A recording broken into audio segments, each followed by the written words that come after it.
guys, magandang tanghali po sa inyong lahat. Ngayon po ay araw ng Sabado at araw din po ng day off ko. At nagkataon din naman nagkasabay kami ngayong araw ng day off ng asawa ko. At nakapag-decide na lang kami kumain sa bagong bukas na Vietnam restaurant. Bibihira lang kasi talaga magkasabay kami na walang pasok. Madalas kasi tuwing linggo lang ang day off niya. Fast forward guys, dito na rin pala kami sa station. Dito kasi malapit yung Vietnam restaurant. Diyan nga pala guys yung Higaciumya train station. At diyan nga pala ako guys sumasakay araw-araw papasok sa trabaho.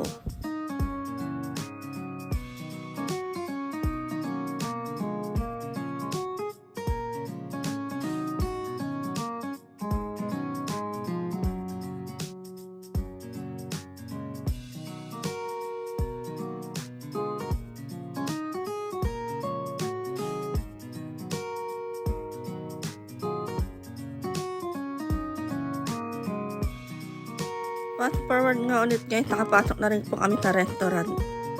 At yan naman po yung mga nakalagay nila sa menu. Lahat na po na nakalagay dyan sa menu ay mga set. So paano guys, mamimili po muna kami ng order namin at makakain namin ngayong tanghali.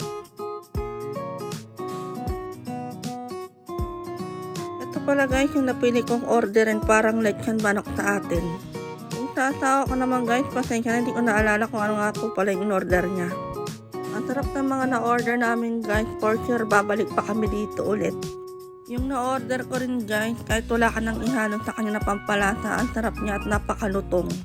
Guys, kain po muna kami, tara kain po tayo.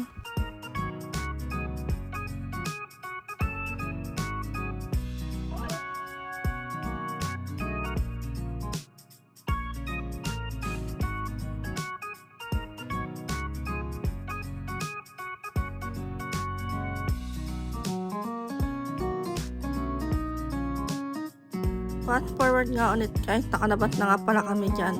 Pauwi na rin po kami sa bahay, wala na rin po kasi kami pupuntahan. At habang naglalakad nga kami dyan guys, may nadaanan kami magagandang mga bulaklak. Ang gaganda nilang tignan at iba-ibang mga kulay pa. Merong kulay white, red at violet. Hi guys, katatapos lang namin kumain ngayon, pauwi na rin kami sa bahay, wala na rin naman po kami pupuntahan. Salamat po sa pagsama sa amin ngayong araw, sa susunod po ulit.